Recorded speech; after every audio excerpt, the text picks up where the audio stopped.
బాపట్ల జిల్లా మార్టూరు మండలం బొల్లాపల్లి గ్రామానికి చెందిన పల్లపు శ్రీనివాసరావు ప్రకృతి సేద్య విభాగం అధికారుల ప్రోత్సాహంతో సహజ విధానంలో కూరగాయల సాగు చేపట్టాడు. తనకున్న 50 సెంట్ల భూమిలో పందిరి విధానంలో కాకర సాగు చేశాడు.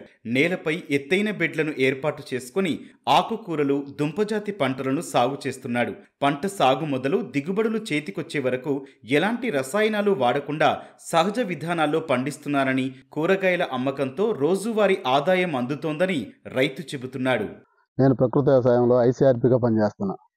మా మండల ఎంటీఎల్ రాజశేఖర్ గారు సార్ సూచనలు సలహా మేరకు కింద వేసే కాకరలని సైడ్ బెడ్ల మీద వేయమంటే అదేవిధంగా ప్లాన్ చేసి సైడ్ బెడ్ల మీద కాకరలు నాటి పందిరి కలిగించడం జరిగింది. మరియు కింద రైజ్డ్ బెడ్లు చేసి ఆకుకూరలు, దుంపజాతి గడ్డలు, బంతి, ఎర్ర పంటలు మొత్తం వేయటం జరిగింది. 85 రోజులు కాకర పంట టైము. ఇప్పటి వరకు 30,000 కాకర పంట మీద ఆదాయం వచ్చింది. ఆకుకూరల మీద 9,000, దుంపజాతి మీద 8,000 ఇప్పటి వరకు రావడం జరిగింది. ఇక ముందు ఎంతో కొంత ఆదాయం వచ్చే అవకాశం ఉంది. పురుగులకు కానీ తెగులకు కానీ రాజశేఖర్ సార్ కానీ ఊళ్ళో వ్యవసాయం ఏరవల్లి కృష్ణమూర్తి సార్ సహాయ సహకారాలు అందించడం ఎంతో బాగుంది. నాకు ప్రకృతి వ్యవసాయంలో ఎల్లో ప్లేట్లు, తెల్ల ప్లేట్లు, పండుగ బాక్సులు ఇవి పెట్టడం వల్ల పురుగు అనేది రాల. మెయిన్ ఎర్ర పంటలు ఆమదము, బంతి ప్రకృతి వ్యవసాయ పద్ధతిలో పండించిన ఆకుకూరలకు, కాయగూరలకి మంచి డిమాండ్ ఉంది.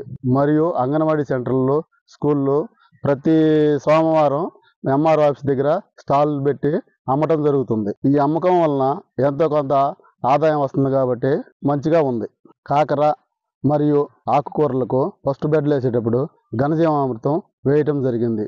పురుగుకి చిన్న గుడ్డు దశలో వేప కషాయం వేయటం జరిగింది.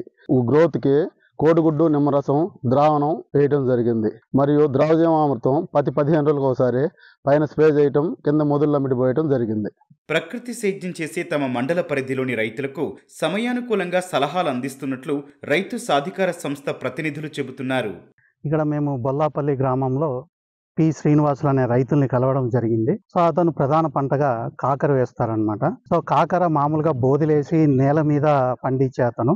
సో మేమేం చెప్పామంటే అతనికి బోదిలు కాకుండా అడ్డ పందిర్లు వేసి కాకరలు సాగు చేయమని చెప్పాము.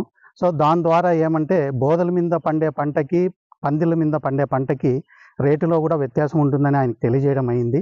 ఈ సారలకి మధ్యలో మేము రైజ్డ్ బెడ్స్ తయారు చేపించి అందులో కూరగాయలు, దుంపజాతులు ఇలా పలు రకాల ఆకుకూరలు వేసిన నుండి 20 రోజుల నుండి అతనికి ఆదాయం వచ్చే విధంగా మేము చూడడం జరిగింది.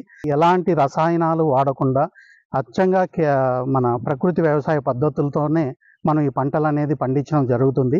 ఏదైనా పురుగు, తెగులు వచ్చినప్పుడు ఏ కషాయాలు వాడాలి, ఏ అమృతాలు వాడాలి అనే సలహాలు, సూచనలు కూడా ఇవ్వడం జరుగుతుంది. సహజ విధానాల్లో సాగు చేసే క్రమంలో పెట్టుబడి ఖర్చులు తగ్గడంతో పాటు నాణ్యమైన ఉత్పత్తులు సాధించే అవకాశం ఉంటుందని రైతు చెబుతున్నాడు.